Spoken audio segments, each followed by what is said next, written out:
থাকবে, অপমান থাকবে, লাঞ্ছনা থাকবে, ক্ষুধার্ত অবস্থায় থাকবে, অভাব থাকবে, বেইজ্জতি থাকবে, আপনরা চোখ উল্টায় ফেলবে, পরিচিত মানুষটা দূরে চলে যাবে।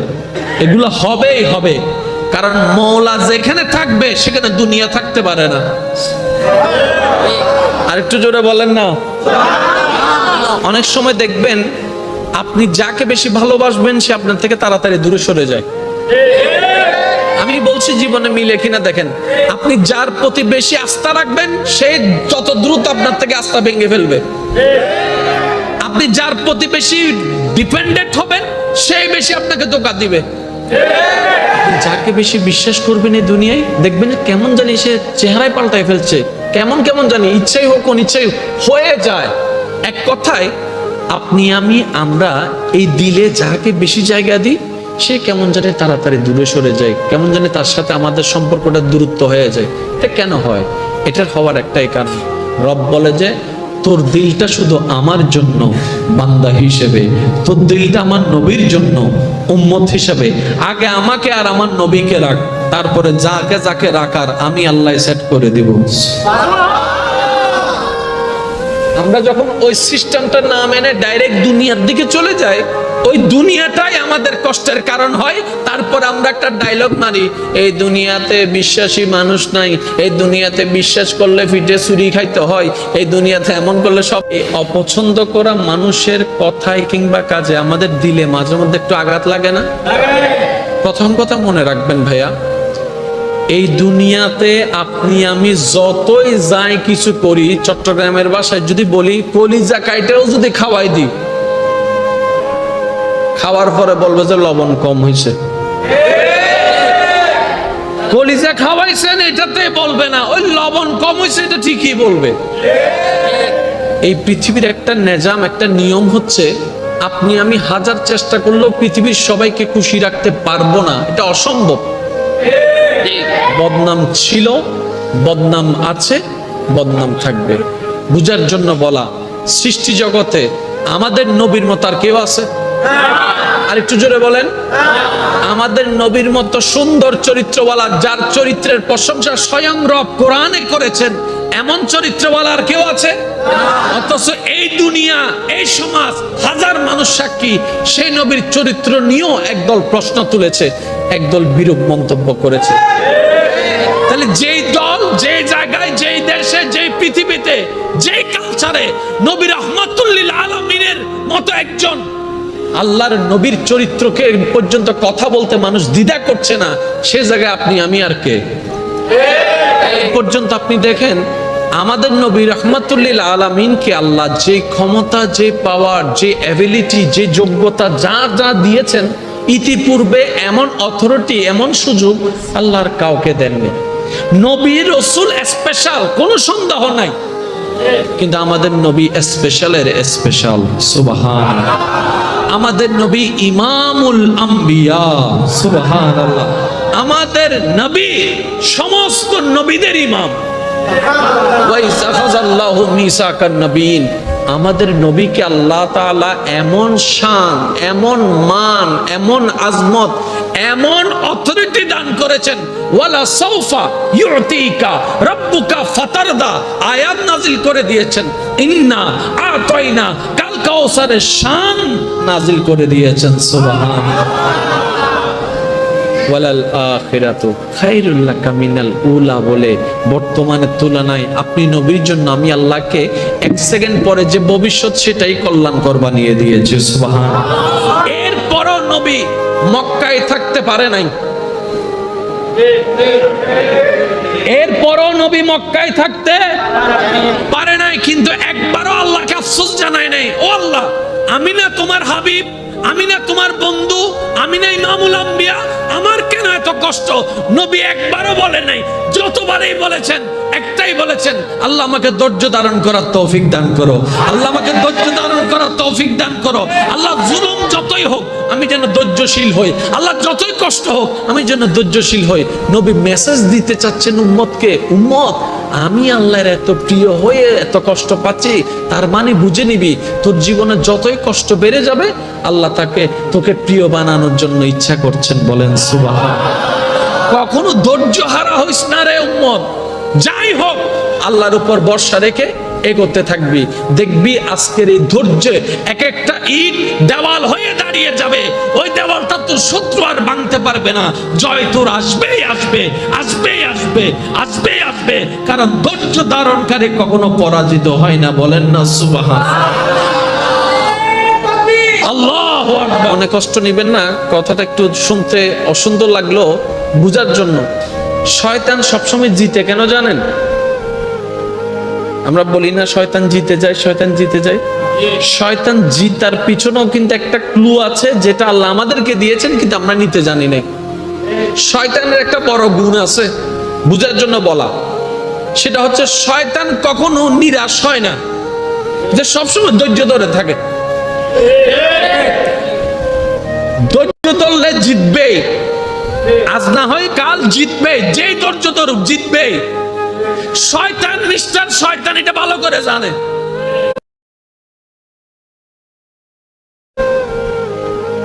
আমরা বলি না শয়তান জিতে যায়, শয়তান জিতে যায়। শয়তান জিতার পিছনেও কিন্তু একটা ক্লু আছে, যেটা আল্লাহ আমাদেরকে দিয়েছেন কিন্তু আমরা নিতে জানি না। শয়তানের একটা বড় গুণ আছে বুঝার জন্য বলা, সেটা হচ্ছে শয়তান কখনো নিরাশ হয় না, যে সবসময় ধৈর্য ধরে থাকে। ধৈর্য ধরলে জিতবে, আজ না হয় কাল জিতবে। যেই ধৈর্য ধরুক জিতবে। শয়তান মিস্টার শয়তান এটা ভালো করে জানে। সেজন্য শয়তান কারো পিছে লাগলে সহজে হতাশ হয় না। শয়তান কখনো হতাশ হয় না, এটা লেগেই থাকে। এটা বলে যে আজ না হয় কাল হবে, কাল না হয় পরশু হবে, পরশু না হয় পরশু আমার দলে আসবেই আসবেই আসবে। সে ধৈর্য ধরে থাকে বলে সফল হয়। আমরা যদি বুঝতে পারি, জীবন কেন্দ্রিক যদি এই শব্দটা বসাতে পারি, আমাদের জীবনে যতই দুঃখ আসুক, যতই কষ্ট আসুক, যতই যন্ত্রণা আসুক, ইমানদার ভাইয়েরা শ্রদ্ধার সাথে একটু বলি, ওয়ালা নাবলুওয়ান্নাকুম বিশাইইন মিনাল খাউফি ওয়াল জুই ওয়া নাকসিন মিনাল আমওয়ালি ওয়াল আনফুসি ওয়াত থামারাত ওয়া বাশশিরিস সাবিরিনাল্লাযিনা ইযা আসাবাতহুম মুসিবা ক্বালু ইন্না লিল্লাহি ওয়া ইন্না ইলাইহি রাজিউন। অন্য আয়াত আল্লাহ পাক বলে ইন্নাল্লাহা মাআস সাবিরিন, ইন্নাল্লাহা মাআস সাবিরিন। শ্রদ্ধার সাথে বলি, জীবনে যাই আসুক, বুঝি কিংবা না বুঝি, মন মানুক আর না মানুক, আমাদের বিবেক তো অতটুক যায় নাই যে আল্লাহর কুদরত বুঝতে পারবো। আমাদের জ্ঞান তো অতটুক হয় নাই যে 10 বছর পরে কি হবে সেটা বুঝতে পারবো। আমরা তো সবাই অপারগ। তাহলে আল্লাহ ছাড়া আমাদের দ্বিতীয় কোনো উপায় নাই। তাওয়াক্কুলটা রবের উপর রাখলাম, ভরসাটা রবের উপর রাখলাম, স্বপ্ন চাওয়া ইচ্ছাটা রবের উপর ছেড়ে দিলাম, মনের সব কল্পনা সব রবের উপর ছেড়ে, অত্যাচার যদি অত্যাচার করে বিচারটা রবের উপর দিয়ে ধৈর্য ধরে বসে থাকেন। একটা দিন যাবে, একটা সপ্তাহ যাবে, 2 সপ্তাহ যাবে, 1 মাস যাবে, 2 বছর যাবে, 5 বছর যাবে, দেখা যাবে আপনার কষ্টের পরিমাণ বাড়তে আছে, অপমানের পরিমাণ বাড়তে আছে, দুঃখের পরিমাণ বাড়তে আছে। যখন দেখবেন আপনার জীবনে ধৈর্য ধরার কারণে আপনার কষ্টের লেভেল বাড়ছে, চোখ বন্ধ করে এতটুকু বুঝে নেবেন আল্লাহ তাআলার রহমত আপনার কাছে আসতেছে। বলেন না সুবহানাল্লাহ। আল্লাহ আপনাকে নিজেই গাইডলাইন দেওয়ার চেষ্টা করছে। যখন আপনি দেখবেন জীবন চলার পথে আপনার আপনজনের আপনাকে ছেড়ে চলে যাচ্ছে, আপনার কাছের মানুষটা আপনাকে ভুল বুঝতেছে, যাদেরকে আপনি চেয়েছেন পাশে থাকবে, বিশ্বাস করেছেন আপনার পাশে, কাউকে আজকে পাচ্ছেন না, ফোন দিয়েও কাউকে পাচ্ছেন না, কাউকে থেকে হেল্প চেয়েও পাচ্ছেন না, কাউকে কাছে যাচ্ছেন সেটাও পাচ্ছেন না, কোনোভাবে হেল্প না হোক অন্তত হাতটা ধরে আপনাকে বলবে চিন্তা করিস না আমি তোর সাথে আছি, এমন বলার মানুষ পাচ্ছেন না। তখন বুঝে নেবেন, যখন আপনি দেখবেন আপনার আশেপাশের পরিচিত মুখ আপনাকে ভুলে যাচ্ছে, আপনার থেকে সরে যাচ্ছে, তখন চোখ বন্ধ করে আলহামদুলিল্লাহ বলে এই বলে খুশি হবেন আল্লাহ আপনার থেকে সবাইকে সরাই দিচ্ছেন, যেন আল্লাহ স্বয়ং সরাসরি আপনাকে সাহায্য করতে পারে। আল্লাহু আকবার।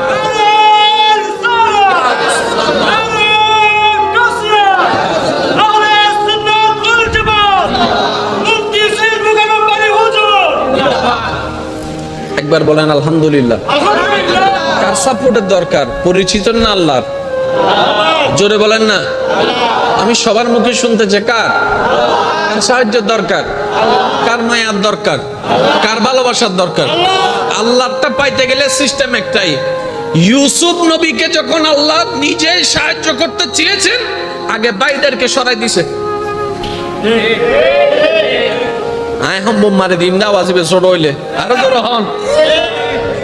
আল্লাহ যখন ইউসুফ নবীকে কিছু একটা দিতে চাচ্ছেন, প্ল্যানিংটা কি ছিল বুঝার জন্য বলা, ভাইদেরকে সরিয়ে দিয়েছেন। আল্লাহ চাচ্ছেন ওনাকে রাজকীয় আসনে বসাতে। যদি বাইরা থাকতো, এক সময় কথা আসতো, আমরা বাইরা দিয়েছি, আমি বড় ভাই সাপোর্ট করেছি, আমি মেজো ভাই অমুক করেছি, আমি ছোট ভাই অমুক করেছি। রব বলে যে যাকে আমি দিব, দুনিয়ার কেউ তাকে খোঁটা দেওয়ার সুযোগ রাখবো না, সবাইকে সরাই দিব। কারণ দুনিয়ার মানুষ আজ না হয় কাল চোখ উল্টাবে, খোঁটা দিবেই দিবে। আমি রব তো কাউকে খোঁটা দিব না, যদিও আমার অধিকার আছে।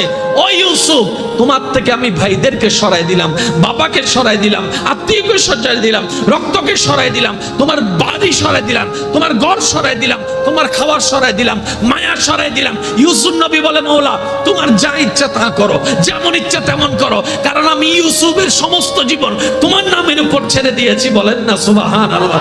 তুমি সন্তুষ্ট, আমি সন্তুষ্ট, তুমি যা করে সন্তুষ্ট, আমি ইউসুফ সেটা পেয়ে সন্তুষ্ট। তুমি যতটুকু দিবা মওলা, আমি ততটুকু পেয়ে সন্তুষ্ট। ইউসুফ নবীকে আল্লাহ পাক বলে, আমি তো তোমার মুখে এটাই শুনতে চেয়েছিলাম, আমি তো তোমার মুখে এটাই শুনতে চেয়েছিলাম। তুমি তো আফসোস করো নাই আল্লাহ কেন পাপ থেকে দূরে সরাই দিলা, তুমি তো আফসোস করো নাই কেন ভাই থেকে দূরে সরাই দিলা। ইউসুফ নবী বলে, মওলা আমি ভালো করে জানি তুমি যখন যা করো বান্দার ভালোর জন্যই করো, তুমি যা করো বান্দার ভালোর জন্যই করো। তুমি রব কখনো কারো ক্ষতি চাও না। তুমি যেহেতু সরিয়ে নিয়েছো, নিশ্চয়ই তোমার একটা উত্তম হিকমত আছে, যেটা আমি ইউসুফ বিশ্বাস করি। বুঝি না বুঝি, দেখি না দেখি, আমার তোমার উপর ভরসা আছে। রব বলে, ওয়ামাইয়াত্তাকিল্লাহ ইয়াজআল লাহু মাখরাজান। চিৎকার দিয়ে বলেন সুবহানাল্লাহ। বুঝি না বুঝি, এতটুকু বুঝি, আমার মওলা ক্ষতি করবে না। এবার পরীক্ষাটা কতদিন করেছেন দেখেন। ওই যে শিশু অবস্থায় সবাইকে দূরে সরাই দিয়েছেন, এবারে সেই ইউসুফ নবীকে বাজারে তুললেন, সমাজে বেইজ্জতি করেছেন, অনেকজনে গলার মধ্যে পট্টি পরায় দিয়েছে গোলাম হিসেবে। জগৎ দেখতেছে ইউসুফ গোলাম হয়ে গেছে, কারণ গলায় কি আছে? পট্টি আছে। গলায় কি আছে? জগৎ দেখতেছে গলায় রশি আছে, ইউসুফ সে গোলাম হয়ে গেছে। রব বলে যে আমি যা দেখি তোমরা তা দেখো না, আমি যা জানি তোমরা তা জানো না। আমি রব তো সেকেন্ডের ভিতরে দিনকে রাত, রাতকে দিন বানাইতে পারি। তোরা যে ইউসুফের ভিতর গোলামি দেখছিস, আমি রব সেই ইউসুফের ভিতরে বাদশাহী দেখতে পাচ্ছি।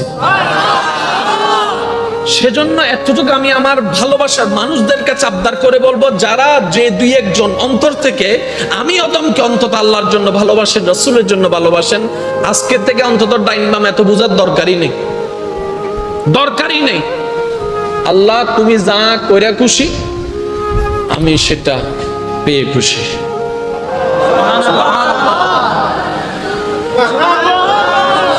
তুমি যেটা দিয়ে খুশি, আমি সেটা নিয়ে খুশি। তুমি দিল আলহামদুলিল্লাহ। এবার ইব্রাহিম নবীকে আল্লাহ পাক নিয়ামত দান দিতে চাচ্ছেন, ডাইন বামের সবাইকে দুশমন বানাই দিছে। ডান বামের সবাইকে দুশমন। কেমন দুশমন? নমরুদে আগুনের কুণ্ডলী বানাই ফেলছে ইব্রাহিমকে ফেলার জন্য। এতটুক সেজন্য বলা, যদি চান মওলার প্রেম, কষ্ট থাকবে, অপমান থাকবে, লাঞ্ছনা থাকবে, ক্ষুধার্ত অবস্থায় থাকবে, অভাব থাকবে, বেইজ্জতি থাকবে, আপনরা চোখ উল্টাই ফেলবে, পরিচিত মানুষটা দূরে চলে যাবে, এগুলো হবেই হবে। কারণ মওলা যেখানে থাকবে সেখানে দুনিয়া থাকতে পারে না। আরেকটু জোরে বলেন না। কেন করে বুঝাইতাম, হদুনে আই লাভ ইউ হইয়া সাকাহান না মাথা গারে এঙ্গরি চেহারা বানায় রেখে দেয়। হদুন আলা জীবনতি নুনিও ভাল্লা হদুনে ফেম করি সাকাহা না क्या हाय হওয়া ইয়েন শুধু আল্লাহ এবং রসুল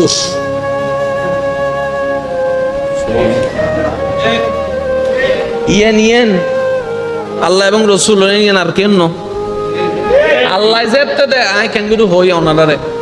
অনেক সময় দেখবেন আপনি যাকে বেশি ভালোবাসবেন সে আপনার থেকে তাড়াতাড়ি দূরে সরে যায়। আমি বলছি জীবনে মিলে কিনা দেখেন, আপনি যার প্রতি বেশি আস্থা রাখবেন সে যত দ্রুত আপনার থেকে আস্থা ভেঙে ফেলবে। আপনি যার প্রতি বেশি ডিপেন্ডেন্ট হবেন সেই বেশি আপনাকে ধোঁকা দিবে। আপনি যাকে বেশি বিশ্বাস করবেন এই দুনিয়ায় দেখবেন যে কেমন জানি সে চেহারায় পাল্টাই ফেলছে, কেমন কেমন জানি ইচ্ছাই হোক কোন ইচ্ছাই হয়ে যায়। এক কথায় আপনি আমরা এই দিলে যাকে বেশি জায়গা দিই সে কেমন জানি তাড়াতাড়ি দূরে সরে যায়, কেমন জানি তার সাথে আমাদের সম্পর্কটা দূরত্ব হয়ে যায়। এটা কেন হয়? এটার হওয়ার একটাই কারণ, রব বলে যে তোর দিলটা শুধু আমার জন্য বান্দা হিসেবে, তোর দিলটা আমার নবীর জন্য উম্মত হিসেবে, আগে আমাকে আর আমার নবীকে রাখ, তারপরে যাকে যাকে রাখার আমি আল্লাহ সেট করে দিব। আমরা যখন ওই সিস্টেমটা না মেনে ডাইরেক্ট দুনিয়ার দিকে চলে যাই, ওই দুনিয়াটাই আমাদের কষ্টের কারণ হয়। তারপরে আমরা একটা ডায়লগ মারি, এই দুনিয়াতে বিশ্বাসী মানুষ নাই, এই দুনিয়াতে বিশ্বাস করলে ফিটে চুরি খাইতে হয়, এই দুনিয়াতে এমন করলে সব আমরাই বলি। জোরে বলেন ঠিক কিনা? দেখেন আমরা একজন মানুষের বোধ নেওয়ার জন্য কত কিছু করা লাগে। সদুন তো সালাক আছে, টিয়াও লয় বোর্ডও নদে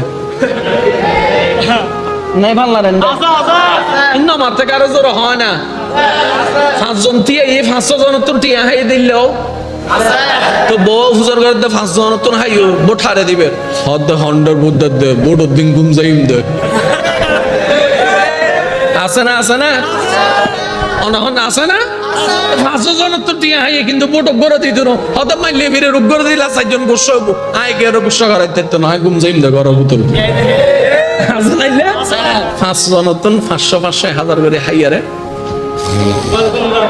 ডাইরেক্ট ঘুম যাবে আছে না টিয়া দিয়ে রাখা পূর্ণ ভাই। আজিয়া যদি এনে বাংলাদেশে আবু বকর সিদ্দিক বড় টিয়ায় একটিও হরস গরম বজ্জনু বেগুন পোটা এনে দিব দে কি হওয়া ঠিক না হয় না। সিদ্দিক একবার যদি আল্লাহ হুকুম দেয় ওয়া খবর তুড়ি বড় টিও সাইবেল্লা জিতিব দিব হ তো সিদ্দিক একবার হটিয়া দিয়ে হতে টিয়া নাও দি উত্তম চরিত্র জগৎবাসীর দেখাই দি নবীর প্রেম দিয়ে দিয়ে দর করে হনসবা জগে মে জব আয়ে মোহাম্মদ ইসলাম জিন্দা হো গে সবাই জগে মে জব আয়ে ইসলাম भूतों ने सब कलमा पढ़ा काफिर मुसलमान हो गए जग में जब आए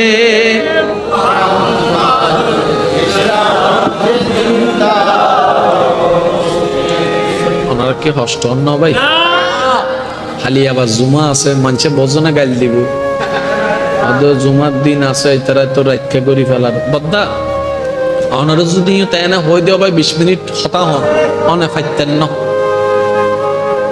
20 মিনিট যদি হন অনার 20 মিনিটের 3 মিনিট হতা শেষ হয়ে যাব আর 17 মিনিট তোয়াই ফাইতেন না। কিন্তু যাতে মানুষ ফেমর বাজারে ডুব দেওয়া ভাই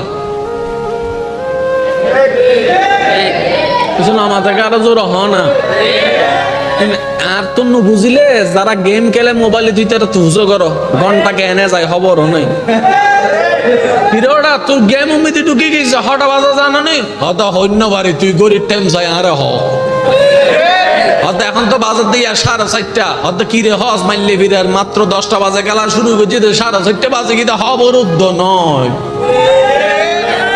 জিয়ান ঢুকি যায় গুই দুনিয়ার খবর ই বলদি প্রেমর পাওয়ার এবার বুঝুন না মৌল আলী নামাজ দিয়ে ঈদে তীর বাইর করে দিয়ে কিল্লা খবর নয় কি বললে মওলার প্রেম দর করে হন না সুবহানাল্লাহ, জোরে হন না সুবহানাল্লাহ। আল্লাহ আমাদের সবাইকে বুঝার তৌফিক দান করুন। এবার ইমানদার ভাই একটু খেয়াল করবেন, আপনার এই জীবনটা আমাদের যেভাবে চাই সেভাবে কখনোই হবে না, চলবে না।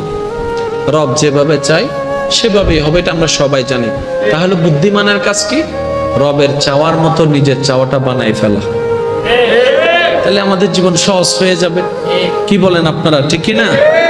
এই পর্যন্ত আপনি দেখেন আমাদের নবী রাহমাতুল্লিল আলামিনকে আল্লাহ যে ক্ষমতা, যে পাওয়ার, যে অ্যাবিলিটি, যে যোগ্যতা যা যা দিয়েছেন, ইতিপূর্বে এমন অথরিটি, এমন সুযোগ আল্লাহর কাউকে দেননি। নবী রাসূল স্পেশাল, কোনো সন্দেহ নাই, কিন্তু আমাদের নবী স্পেশালের স্পেশাল। সুবহানাল্লাহ।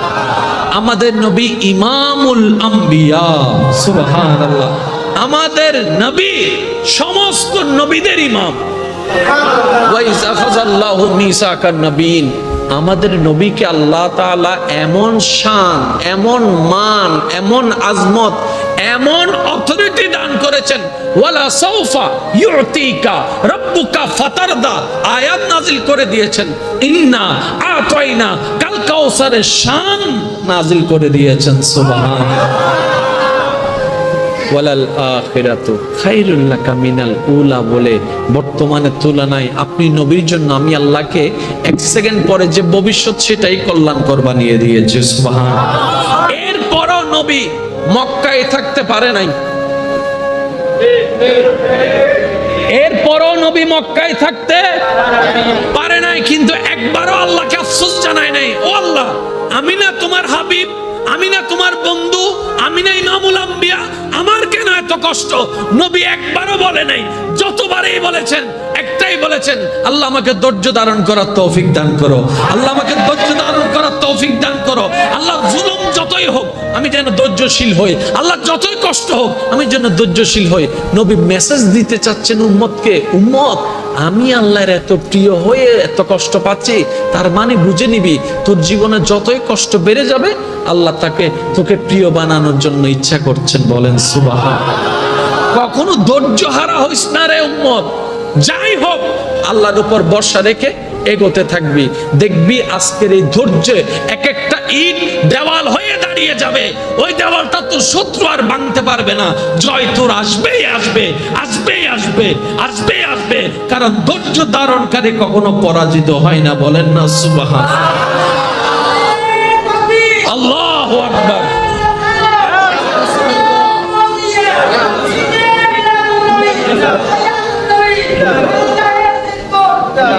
উচ্চ আওয়াজ একবার বলেন মারহাবা। আমার যুবক ভাইদের কি কষ্ট হচ্ছে? আমি একটা কথা বলি, আপনারা একটু মনোযোগ দিয়ে শুনবেন ইনশাআল্লাহ। ইনশাআল্লাহ।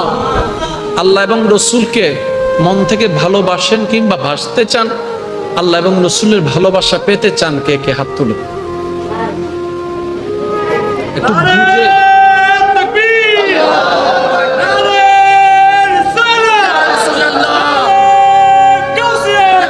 উচ্চ আওয়াজে একবার বলেন মারহাবা। এবার হাতটা নামান। যে কয়েকজন বুঝে হাত তুলেছেন আমি আপনাদের উদ্দেশ্যে একটা কথা বলবো। আপনার আমার পরিবারে, এলাকায়, সমাজে, চার দোকানে, বাইরে, অনলাইনে, অফলাইনে অনেকে আপনাকে অপছন্দ করে আছে না? বলেন না। এই অপছন্দ করা মানুষের কথায় কিংবা কাজে আমাদের দিলে মাঝে মধ্যে একটু আঘাত লাগে না? প্রথম কথা মনে রাখবেন ভাইয়া, এই দুনিয়াতে আপনি আমি যতই যাই কিছু করি, চট্টগ্রামের ভাষায় যদি বলি কলিজা কাইটাও যদি খাওয়াই দিই, খাওয়ার পরে বলবে যে লবণ কম হয়েছে। অঙ্ক না জানা দিতে যদি 1-2 একটু দাও জীবন তো পাইতো না। কেইতের ব্রেন মধ্যে 1 2 3 কিছু আরা অদূরে হইতারি, অদূরে লেহিতারি, যে দূর ব্রেন আছে। আল্লাহ আর নবীরে এন দয়া করছি তো বত্তা ইন ব্রেন দিয়ে কভার গরম সম্ভবপর নয়। আল্লাহ আর একখানা বুঝিবে তৌফিক দাও। তাহলে আল্লাহ রহমতের দরকার সবার। এবার মসজিদে ঢোকার